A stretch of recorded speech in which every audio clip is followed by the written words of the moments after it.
Let's get started here. I'm going to.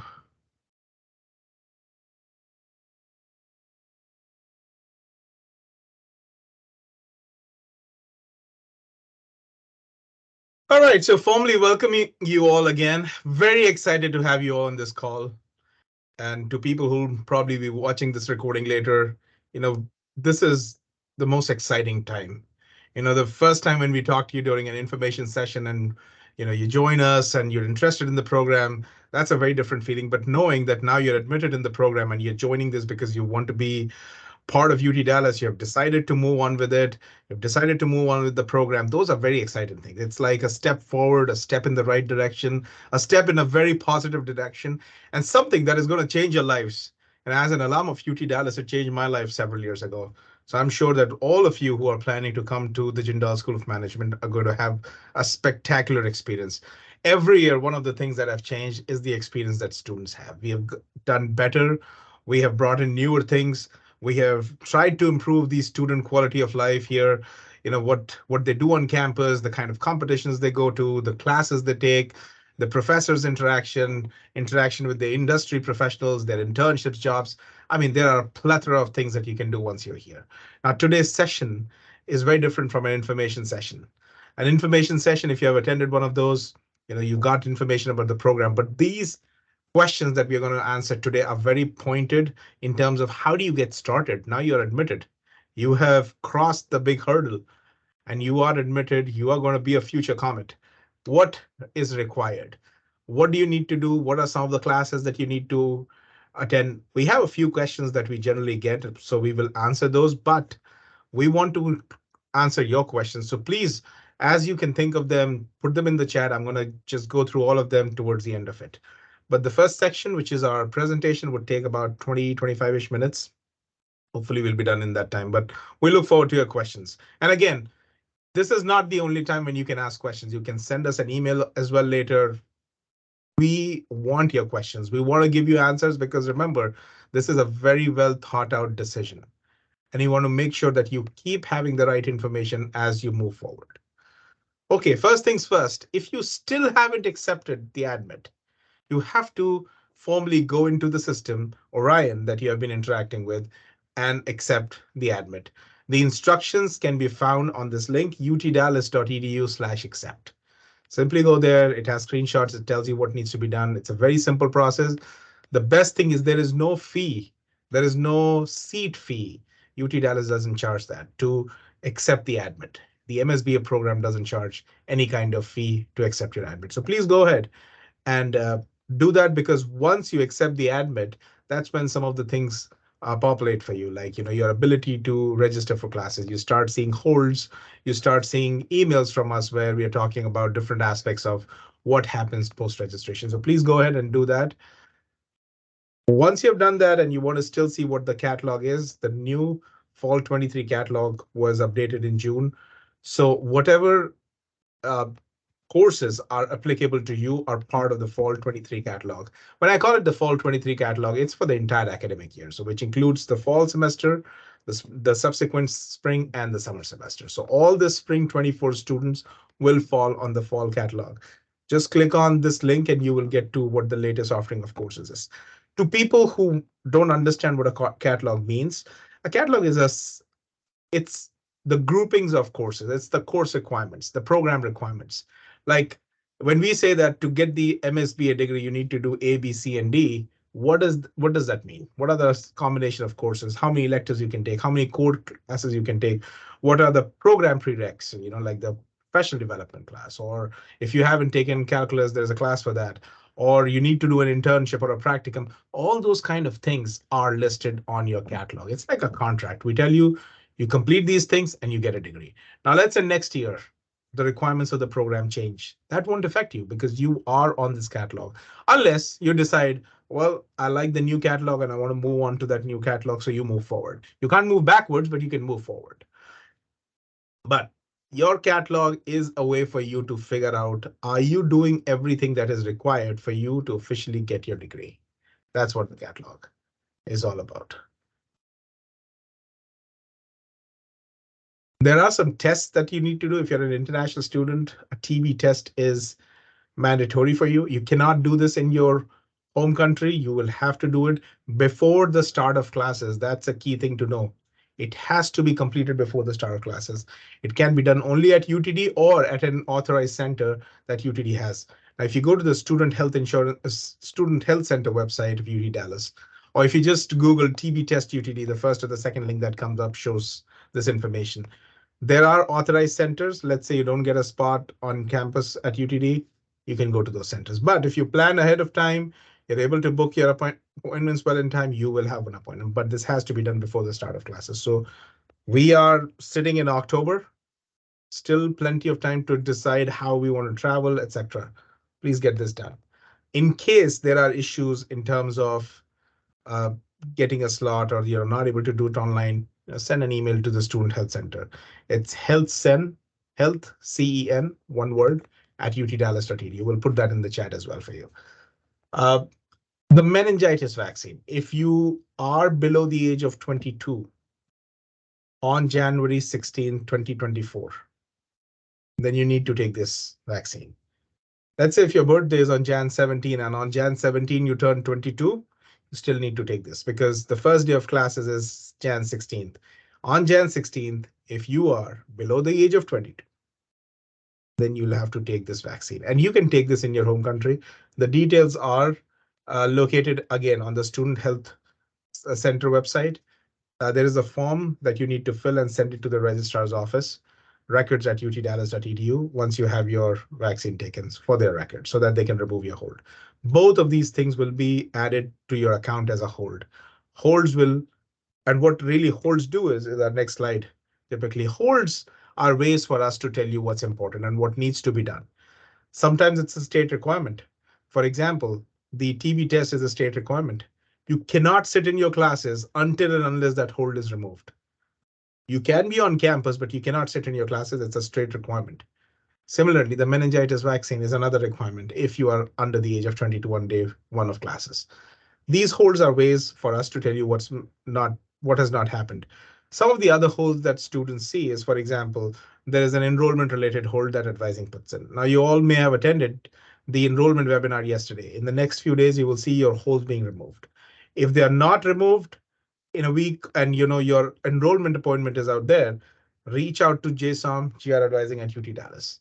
Now, how do you know what email addresses or what places to contact, or what does the hold really mean? When you go to your Orion and you go to your hold section and you click on a hold, it describes what that hold is. Okay, read that description because it has all the information that you would need. And then also the email address that will help you remove the holds. Just for your information, from a program's perspective, we don't put any holds on your account. These are put by different departments in the university, and you can directly deal with them to talk about a hold that should not have been there, just in case if you feel that you have met the requirement. Similarly, for any health center related holds, meningitis or your TB test, Health Center at UT Dallas. Any issues in terms of scheduling appointments, Health Center at UT Dallas is the one.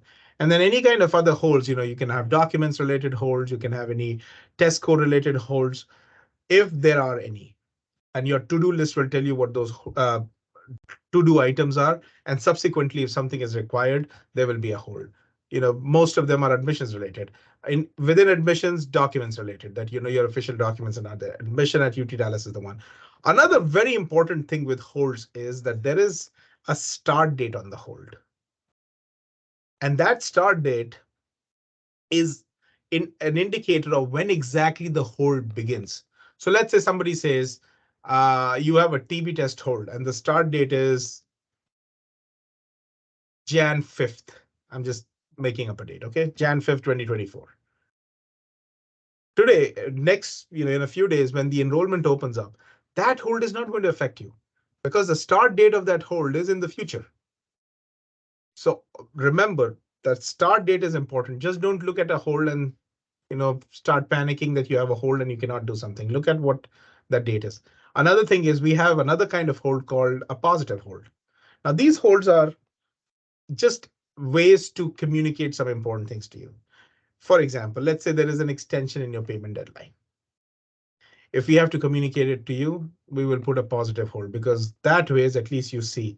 It's like a post-it that we are putting on your account that is, visible to you, that you see right there and you don't miss it. There's it's just the psychology of holds that somehow people just don't miss it. So there are some positive holds as well. So when you look at a hold, read through it what exactly it is, because maybe that hold is nothing. Similarly, with the TB test, sometimes one of the holds that you see is TB test requirement fulfilled. Now that's not really a hold. It's not a negative hold.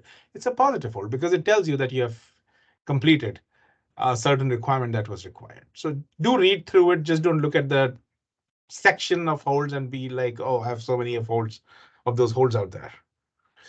Okay, what courses can you enroll in? These are recommendations. These are not dictats. These are not like, oh, you must take these courses. The reason why we recommend these courses that you see on your screen in the very first semester is because these are the courses that are prereqs for some of the advanced courses that you may want to take later. Advanced stats for most of our courses, especially around data science and all, advanced stats is one. The modeling course, you take BA with R or modeling for business analytics. Either will qualify. But the third one is database with foundations. Any data engineering course that you may want to take, like big data and all, that is the prereq.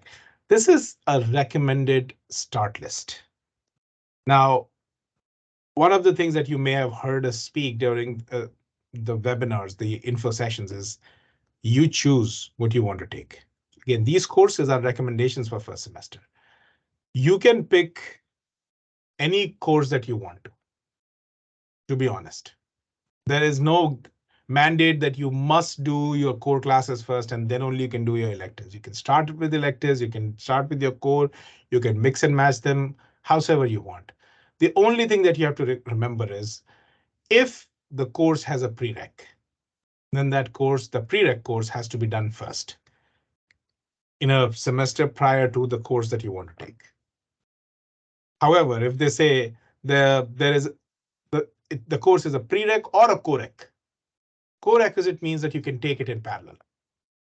So for example, BA with R and modeling course, they have a pre/coreq, which is the stats class, which means you can take stats in a semester prior or along with BA with R or modeling course. So be careful about that. What are the prereqs of the course?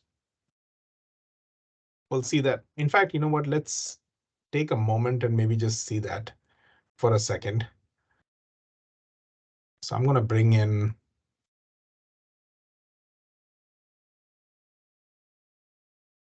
coursebook here. And so I'm doing a class search on, and Spring 24 is not visible right now. It will be visible from October 23rd, the schedule, but let's see what courses look like. I'm looking at advanced statistics. When I look into coursebook, I click on the description. I see it tells me the description of the course. And then it has a note, credit cannot be received for, and it lists the courses out there. But I don't see any coreq or prereq. Let's go to, let's say, 6356. And here, now you see it says prerequisite or corequisite is BOAN 6359 or OPRE 6350. By the way, both of them are the same course, Advanced Stats for Data Science. It's just that they are cross-listed between two programs. That's why they have two prefixes. What this sentence really means is that you can take, if you want to take BA with R, either take 6359 in a prior semester or in the same semester, but you have to take those. Similarly, let's say 6346, which is big data. Now there is no co-requisite. The only thing is a prerequisite here, which means that 6320, which is listed, has to be taken before you take 6346. Now, especially for BOAN students, these two courses don't apply. MIS 6320 and 6326. Any BOAN student needs to take 6320. That's a different thing. We'll cover it later, but just wanted to show you what's the difference between prereqs and coreqs and how exactly you can go. coursebook.utdallas.edu and do a free search of your course. Select the right semester that you want to go for, and then click on search classes. By the way, since we are here, a lot of times people say, oh, I want to know what the syllabus is. Now, faculty are not required to, I mean, we strongly encourage, and a lot of faculty do that. They post their syllabus before the start of classes, but they have until the first week of classes to post their syllabus. But if you really want to know what exactly a course covers, one of the other good resources is that you can go to the same course book and see there's this tab for syllabus. So let's say I want to see what big data really entails, and I click on this syllabus, and this is for fall. So I can see that this is Professor Rami's class. I'll just open his, there you go. So I can see his syllabus, what are the outcomes, what does he do with them? And then here you go.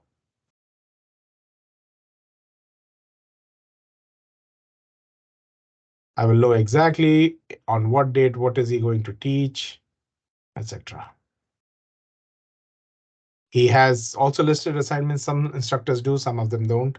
Not a problem, but every instructor will tell you what exactly is going to happen in every week. What are the course policies, what the syllabus, academic integrity, what is the grading scale, what's the weight of each of your types of submissions. Just like your catalog is a contract between you and the university for your program, a syllabus is a contract for that class, that this is what you will need to complete to get whatever grade you need to get. Okay. All right. Well, that was just an example. I want to show you what it means.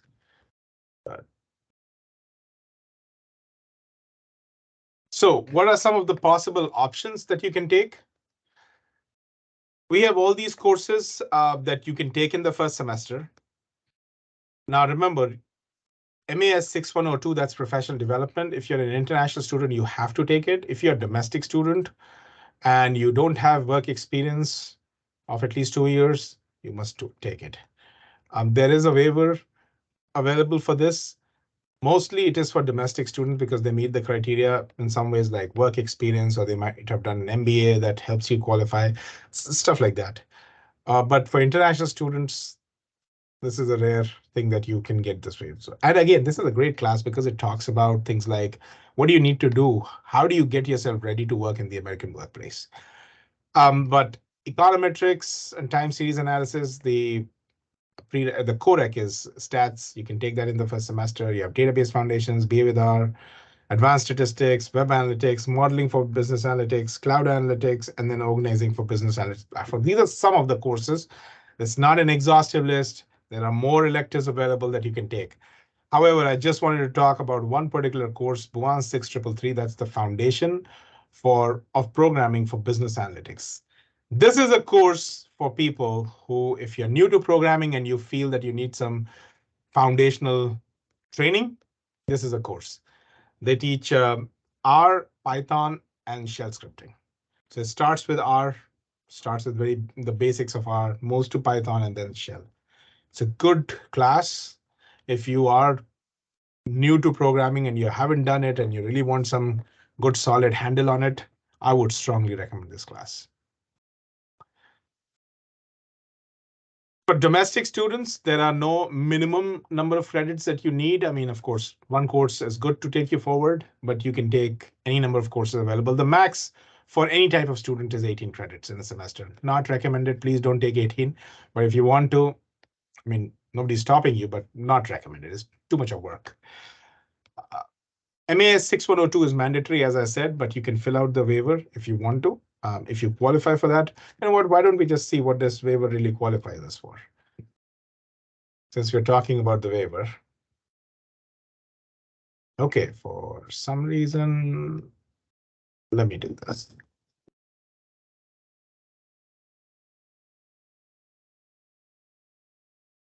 So,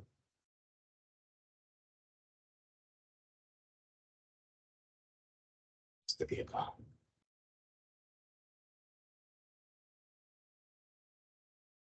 Here we have a brand new on there.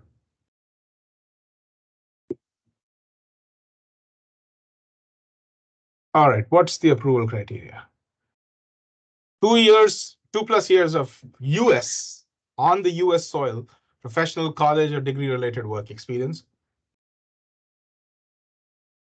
Completion of a US internship for university credit, or yeah, I should have completed the undergraduate GSOM BCom course. This is something that our undergrads do. Or if you were in the engineering school, you must have completed 3390.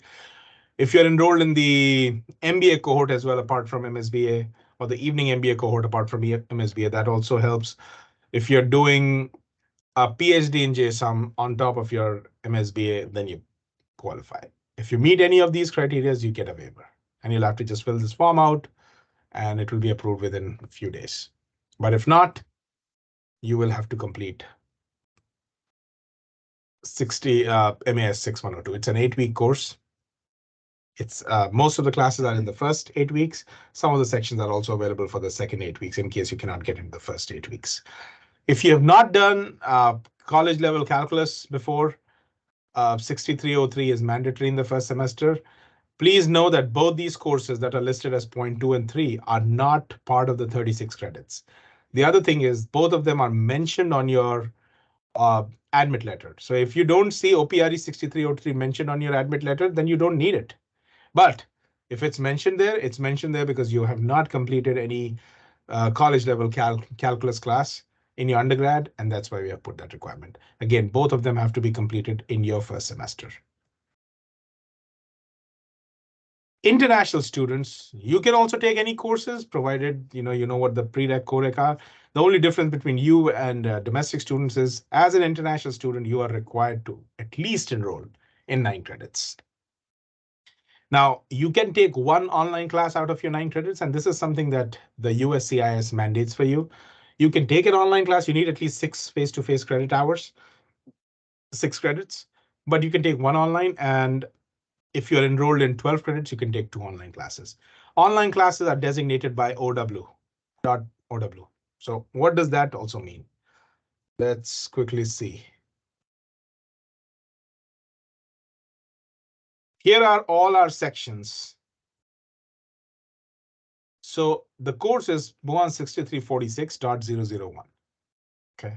.001 tells me it's an in-person class. Another thing that tells me is on my schedule, it says it is on Thursdays from 4 to 6:45 in JSOM 12.210. It has a class location. So that means it's an in-person class. Online classes are designated by OW.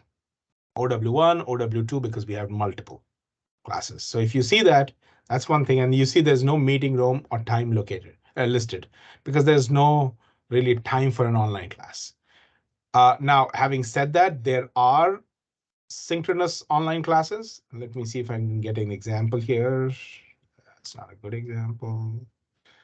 I think I had it for maybe econometrics.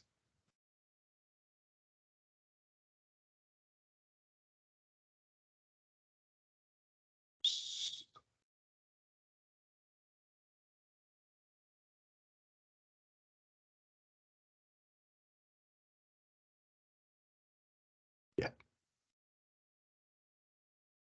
Now you see, it's not an OW, but it's a number there. It has a time, but there's no meeting room. What it means is this is an online synchronous class. The difference between an online synchronous and an online asynchronous, you saw as an OW with nothing out there, was an asynchronous class. The difference is in an asynchronous class, materials are made available to you at the start of the week. You can watch the videos whenever you like to. There are deliverables every week. You finish them and you get your credit. The live synchronous class, live online synchronous class does have a meeting time. So you think about it as another class that you do in person, but this time this is online. So it's live, you keep your camera on. The faculty is in a room where they can see all your faces out there on the camera, and you're teaching.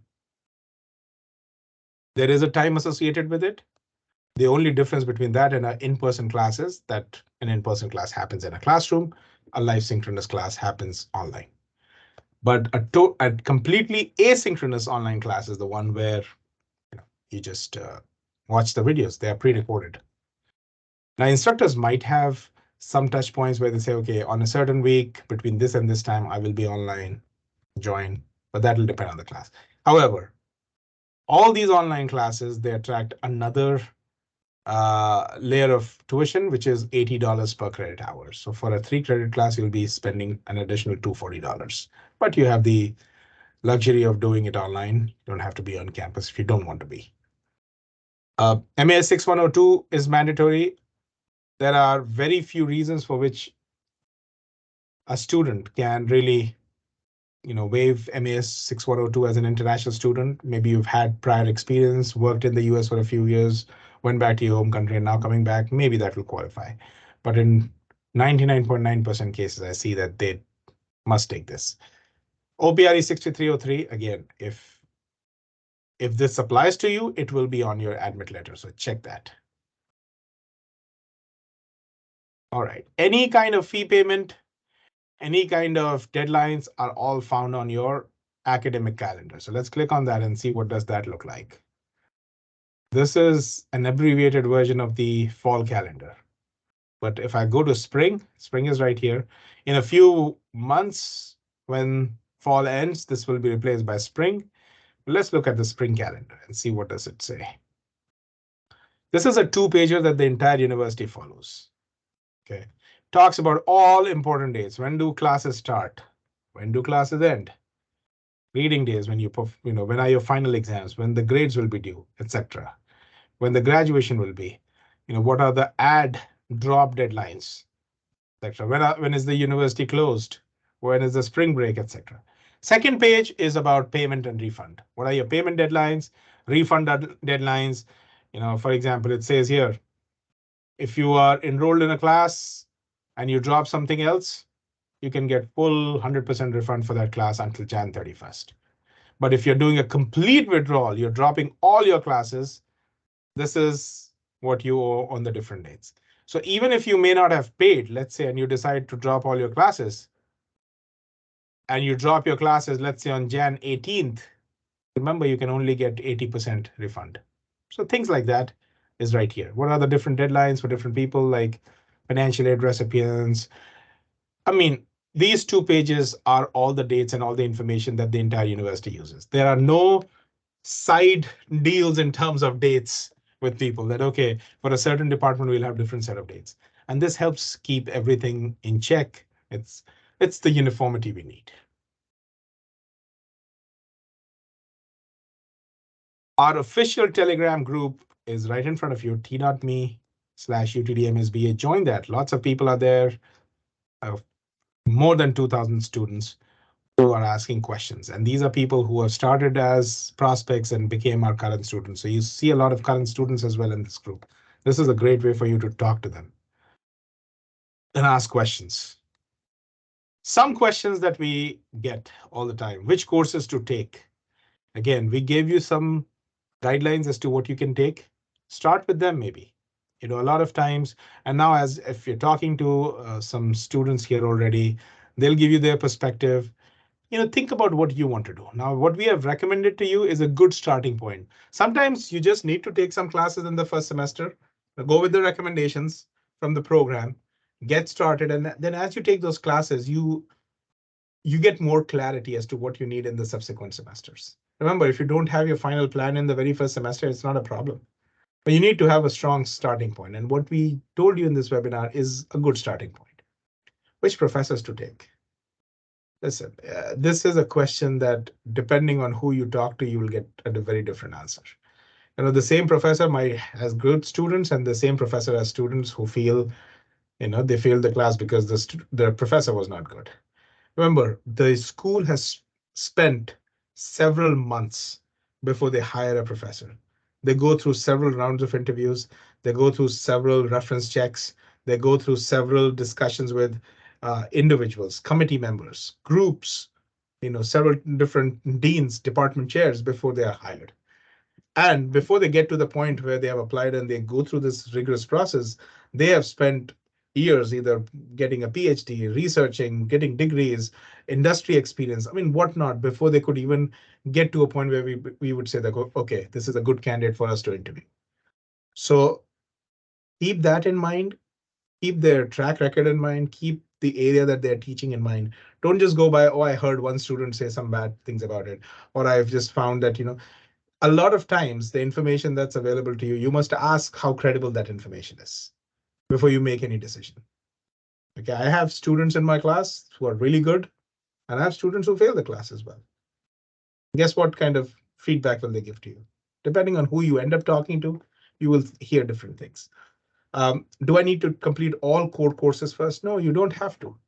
Even though some of our recommended courses are core classes, you are not bound to them. You can mix and match your electives and cores as you want. As I said, prereqs and coreqs are the only thing that you need to look into.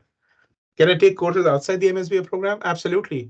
2 courses, 6 credits, 1/6 of your program is allowed outside of the MSBA program. If there's something that is not available in our catalog and you want to take it, please, you go ahead with the MSBA, outside of the MSBA program. There are some courses that we don't allow. Like I just talked about, there is an MIS version of data management that we don't allow because we have a separate database course, 16320. So that ways there are 2, 3 courses that we don't allow, but rest of it you can pick and choose. The best thing is if you like a course, just run it by us, ask if this is acceptable, and we'll vet it for you. What's the criteria for graduation? 36 credits. Doesn't include your professional development, doesn't include your OPRE 6303 in case you have to take that course. 18 core classes and 18 electives. Should you declare an elective? Not really. Should you declare a track? Not really. Um, can you pick all your electives from one single track? Absolutely. Most of our students pick courses from multiple tracks. Your internship, the 3 credits, the max 3 credits that you can take, they come out of your electives bucket. That's not separate. So you just have to make sure you do your 36 credits, 18 plus 18. You have a minimum of 3 GPA in your core classes, and your overall GPA also should be a 3. Not a 3 in each course, but an average. Average core GPA 3.0, average overall GPA 3.0. And then you need to complete either a practicum or an internship. If you don't get an internship, there's a 3 credit course practicum, which is a practice-based course that you can take. How soon can I finish the program? Well, this program can be done in 1 year if you want to. Stack up the courses. Again, if you get a waiver for your professional development as a domestic student, you can do this in 9 months, 2 long semesters. But 1 year is the minimum. Max, everybody needs to complete it within 72 months. Now, most of our students take 1.5 to 2 years to complete this. If you're a working professional and doing this, add another semester. So around 2.5 years is what you'll take to complete it. Most of our working professionals, they start with 1 or 2 courses, but once they get habituated to taking courses, they start loading them up. So again, there's a lot of benefit in doing it the way you want to do it. See, we are flexible. You decide how you want to do it. When can you start an internship and what kind of internship can you pursue? If you're a domestic student after 12 credits, if you're an international student, you need to be here for 2 long semesters. Summer doesn't count as a long semester. So if you're starting in spring 24, fall 24 is what you need to complete, and then spring 25 is when you can start an internship. Domestic students, 12 credits, and you're good to start. What kind of internships can you pursue? Irrespective of whether you're a domestic or international student, you need to show us an alignment of your internship with the courses that you have taken in the program so far. Not a course that you will say, well, I want to do this internship and the related course I will do in a future semester. No, you should have done those courses before.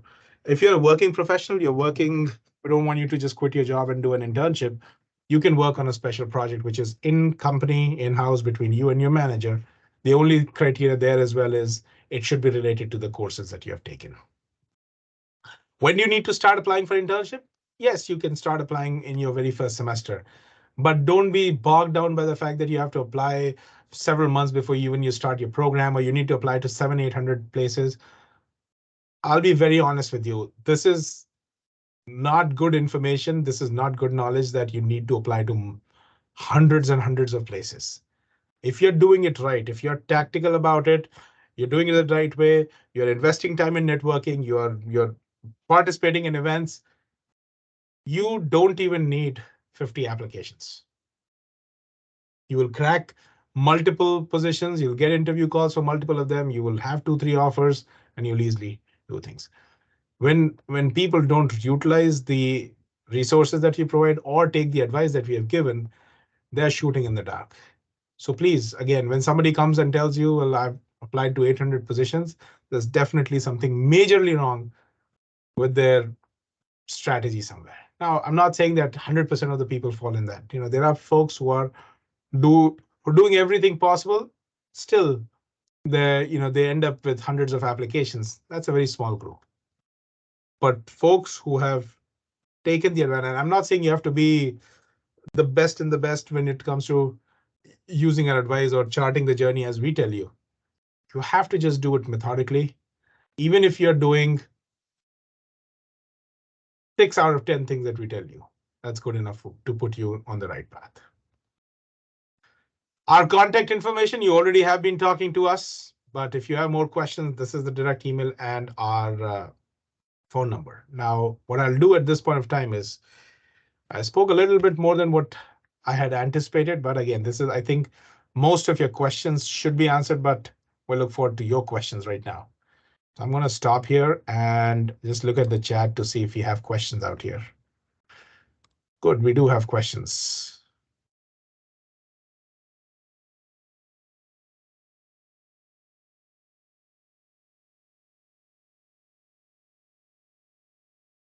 Nikita, I was sharing. I'm so sorry. I saw it now. You had put this question 30 minutes ago. I believe I was visible. Sivi, my screen was visible, right? It was visible, and she commented later that she was able to. Okay. Got it. Okay. Thanks. Harshita, from October 23rd, do we need to refer to Spring 24 catalog? There is no Spring 24 catalog right now. Everything for Spring 24 will be Fall 23. I mean, because what we launch in Fall 23 is for the entire academic year. So Fall 20, the 23-24 year is Fall 23, Spring 24, and Summer 24. The reason we call it the Fall 23 catalog is because it's launched in fall for the first time. But that's your catalog. Priyanka, we just answered that towards the end. Yes, 6 credits are acceptable. You don't need our special permission, but if you just want to run it by us, in case there is a doubt whether the course counts or not, you can just do that. Okay. Santhan, from what I understood up to this point is we have a lot of freedom with our act, but it seems that we also have the side effect of indecision regarding which course would be ideal for me. Do we as student get to opt for academic counseling from UTD, or do we need to find a Santhan, you need to do all of it, to be honest. You can take our guidance. We are not saying that you must go out and seek others' advice. We have the advising office. We have me, Mrs. Leventhal. Both of us take appointments throughout the week. We speak to a lot of students. In fact, today we're going to do a coffee chat with our students in one of the places in the school where it's not just us. We are also bringing in faculty, staff, the advising office, the ISS or International Students Office, the Career Management Center, all of them together. So if students have questions, they just have to come to one coffee chat. They'll have donuts, they'll have coffee, have that and ask your questions. But that is one type of event we do. We have office hours throughout the week. Students talk to us, they talk about academic planning. In fact, because registration is going to start, we have something coming up next week called the Advising Pods, where it's a free drop-in, drop-out session. People can come in with their questions and ask what they need to do. We give them strategies, we answer their questions, we tell them what works. But if you want to go out and talk to alumni of the program, you want to talk to peers, you're free to do that. Absolutely. I mean, if I was in your place, I would want to seek information from as many places as I could if I have those resources. But it's not like that we will just leave you high and dry and say, well, just go out and find out your own way. We will be there until you say, okay, all my questions are answered. But another set of people to give you some advice is okay. However, I would really caution you about one thing. When you go to alumni peers, remember, and this might happen to you as well, when you are a senior student, the advice that we do give is related to how we felt about something. Okay, that's not a standard operating procedure.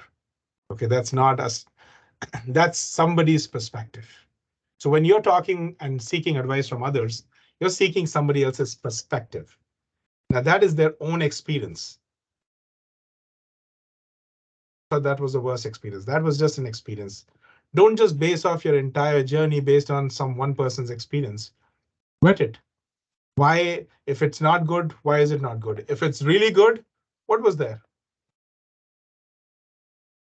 That's some of the things that you learn in the program as well, right? When you are, we are a data centric, data focused program. And we talk about data sanity as well. We talk about data integrity. We talk about, is this the right information that we are getting? That's what we learn in the classes. But outside of it, when we need to take advice, we need to follow the same procedure. I mean, this is an excellent question, to be honest. And I'm glad that you asked this question, because a lot of times we feel that, is it only us that have to do everything, or we need to talk to, you know, uh, like hundreds of students before we can make our decision. The other thing is, when you come here right now where you are, you may not have spoken to enough number of students because you have not started your program.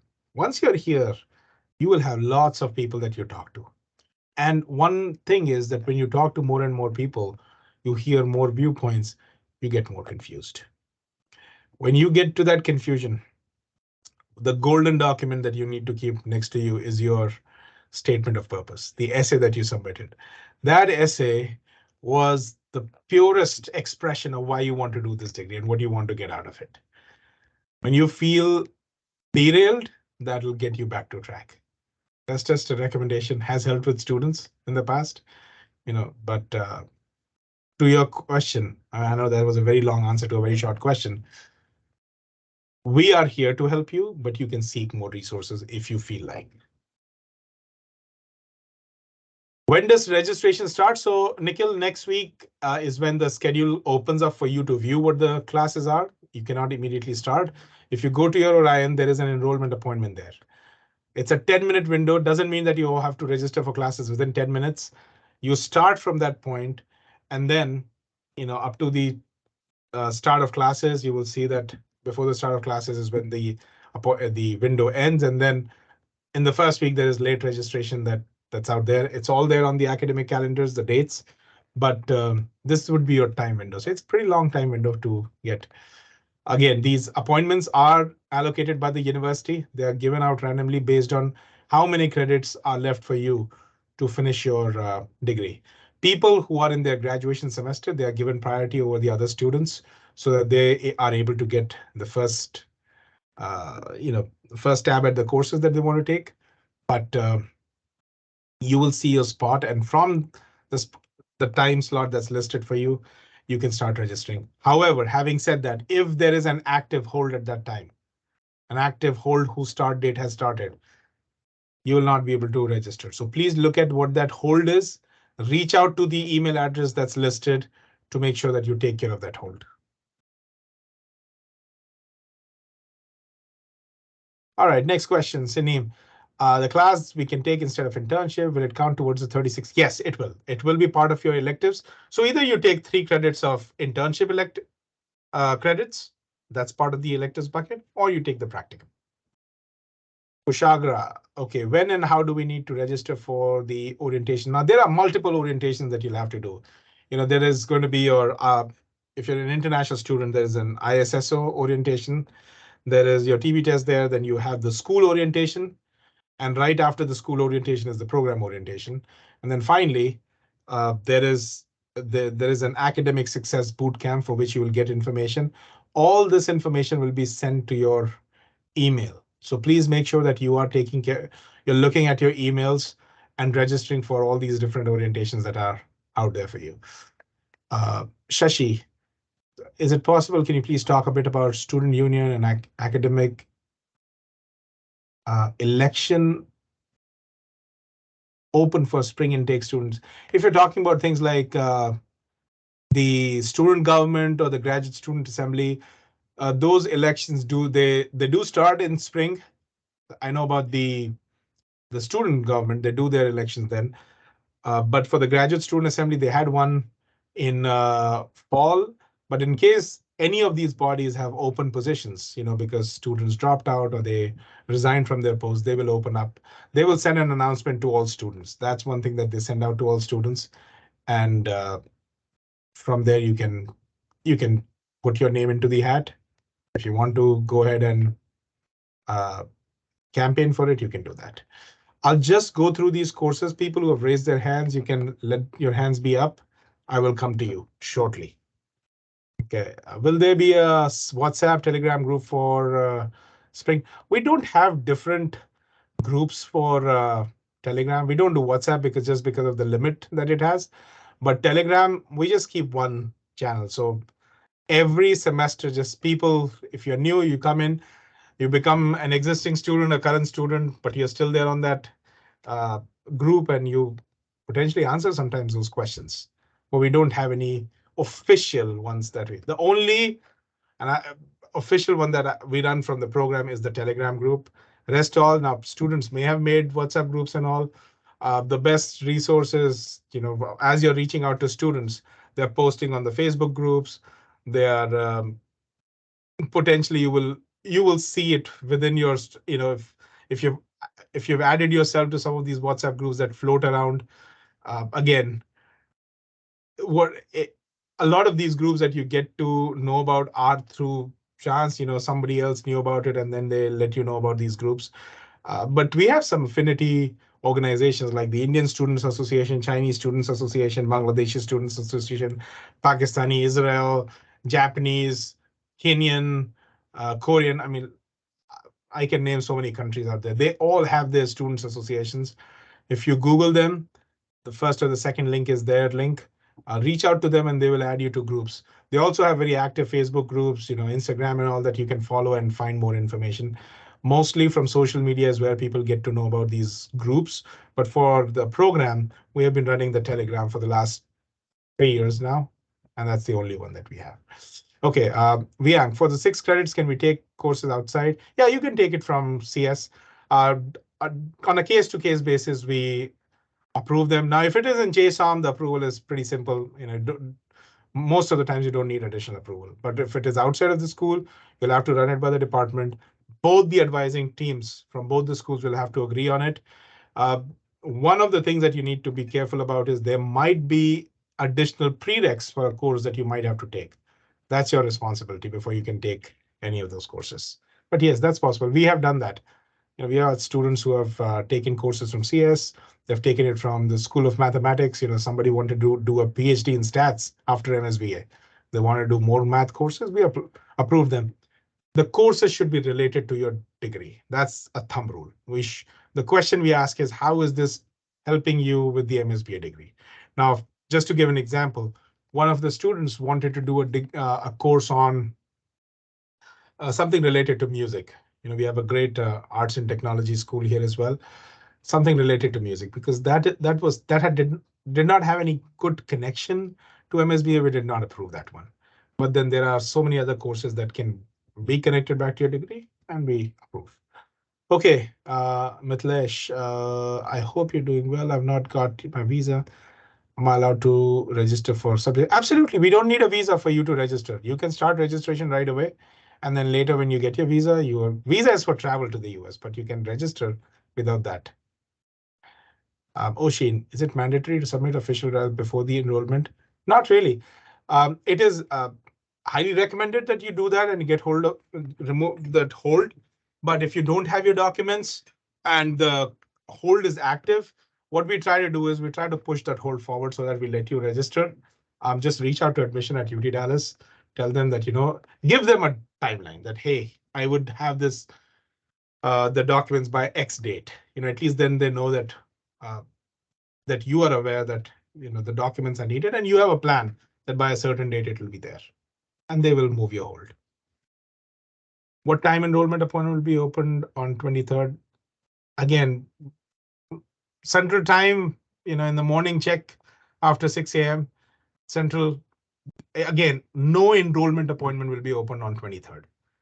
For the first week, starting 23rd, you will only see the schedule, like what courses are out there. Nothing else. You can just plan out your courses, but your enrollment appointment will be listed on Orion. Go to Orion where you register for classes. You will see uh, what exactly your appointment is. And on the Jindal School's YouTube page, they have uploaded a video of the enrollment webinar that was done yesterday. Please check that out because that will give you very pinpointed information about how you can get into classes. But that's where you know when exactly you can start your own enrollment. If you know somebody else, they might have a different appointment time and date.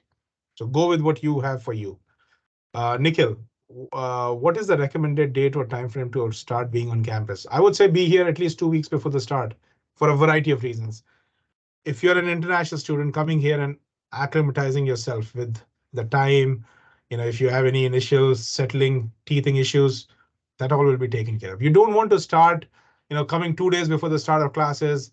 You're not really in the time zone here. You're having jet lag and all that, and your classes begin.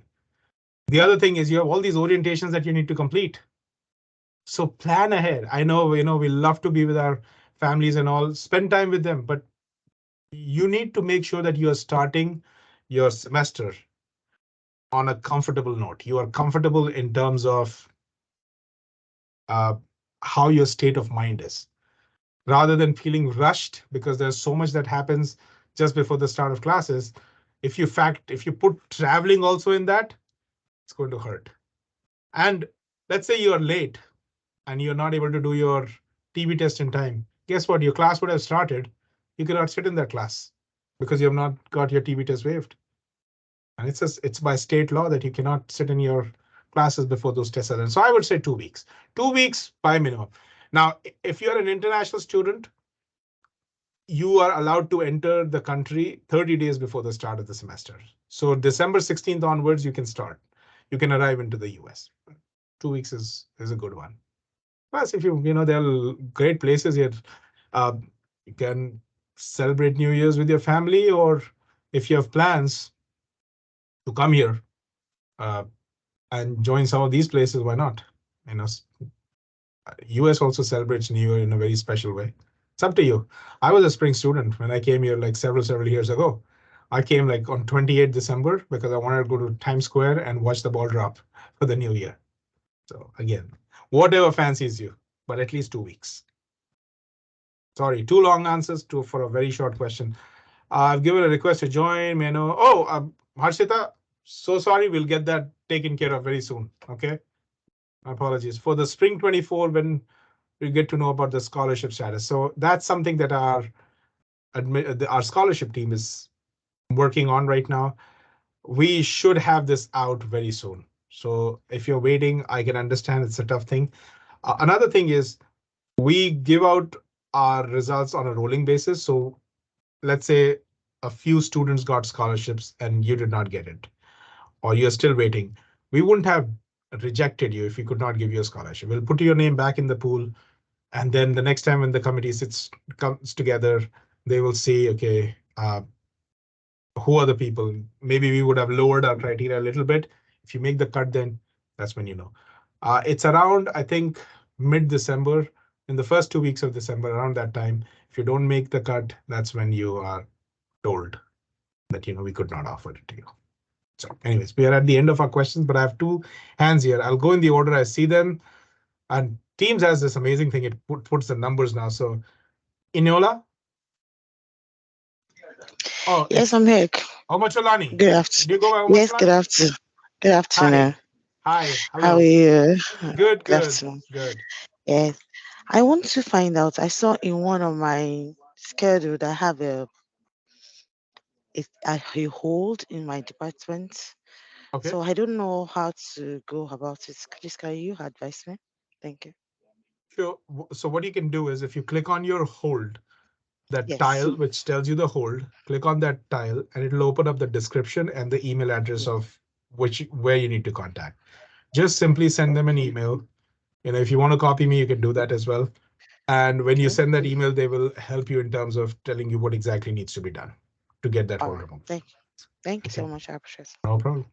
The second hand I see is Rishi.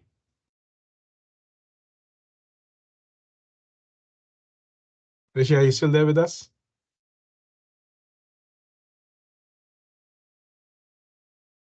Rishi, if you're speaking, you're on mute. You just have to unmute yourself.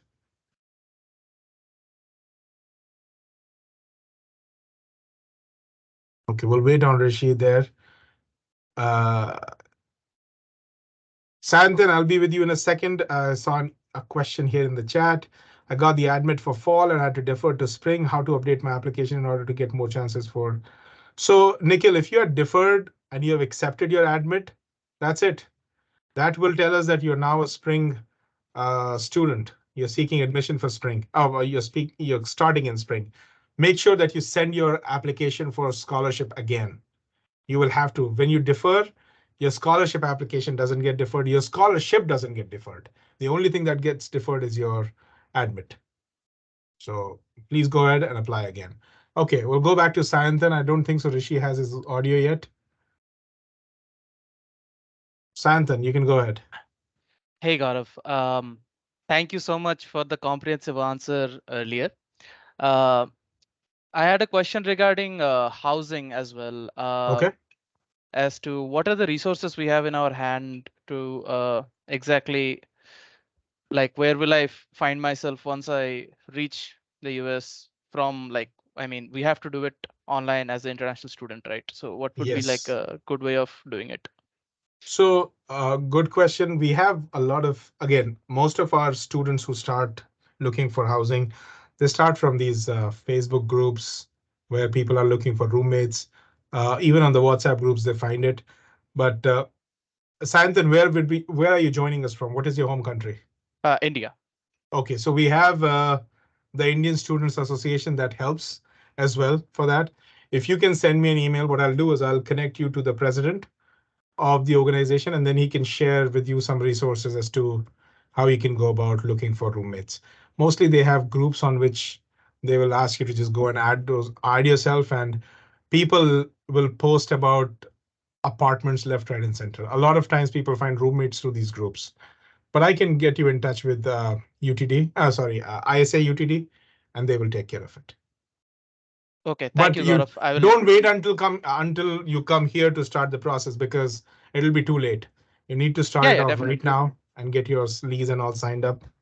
A lot of times people are looking for roommates, so it makes it easy for you to just step in easily. Okay, I'll send you the mail right Yes, after and we I'll finish. connect the people. Thank you. Okay. Thank you so much.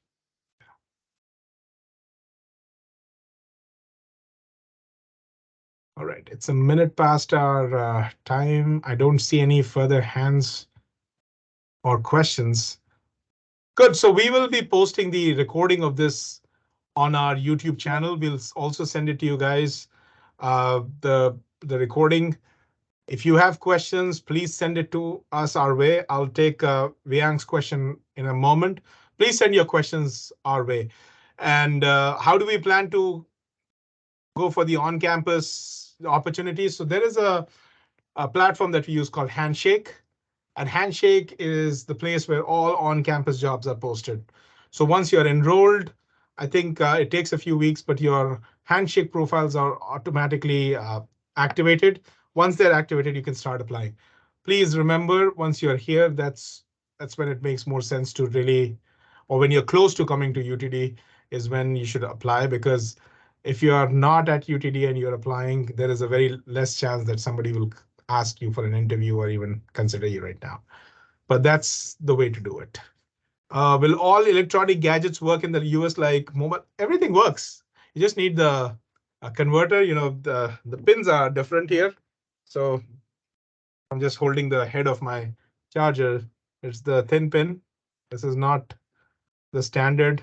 Oh, maybe I just need a backdrop. Okay, I hope you see it now. This is a thin pin. So you can get your and generally you get it. These converters are not very expensive, they're cheap. So get one of them that can fit the outlets here in the US. It's, I mean, I used to be one of those people, and it's now fun to see when students have those big heads next to their chargers, and when they put it in the thing. So just get that converter and you should be good. Mm. Rishi, thank you so much for that comment. Bat, it will work. See, it's the 120 volt, except up, not the 220, but it's a 120. Look at your device. Okay, most of them are compatible. People do bring their devices, they work, phones and all, they all work. Because unless you have a very special gadget that requires 220, well, that's not what you will get here. But most of them 110, 120, they work on that. So you should be okay. By the way, don't buy too many electronics thinking that you're getting it for cheap, because to be honest, here also electronics are cheap to an extent. And you will see students selling theirs for very cheap. Facebook Marketplace is another place where people buy electronics. Uh, you know, you're coming around the start of the year, so New Year deals and all that is out there. If you're planning to buy a laptop, buy it from here and get a brand new laptop. Get something that is specifically uh, US rather than you trying to convert something. If you have a laptop that is more than 3-4 years old and you're planning to buy a new one, I would say don't buy it from anywhere else. Just do it here in the US. Good questions. Love it. Anytime I see these questions, it does take me back several years ago when similar questions were there. So I'm very happy that life has come full circle when I get to answer these questions for you all. But for me and Miss Leventhal, we were excited to talk to you guys today, but we'll be more excited to see you in person, which we know we'll do very soon. But don't let your questions stay with yourself. Send it to us. Anybody who has sent a request to join the Telegram group, please expect us to approve that in the next few minutes. But we are here. We'll probably do this a few more times. We want to make sure you have all the resources to come here. Whatever you're doing, do well. Have fun over the weekend. And with a very warm heart, we want to tell you that you coming to UT Dallas is going to be an amazing, amazing experience for you, for us, and for everybody who's involved in making sure that you are successful. And there are too many people who are rooting for your success here. So you're coming to a good place. You're coming to home, in short. All right. Have a good one, guys. Stay safe, stay happy, do something fun over the weekend, and we'll talk to you all soon.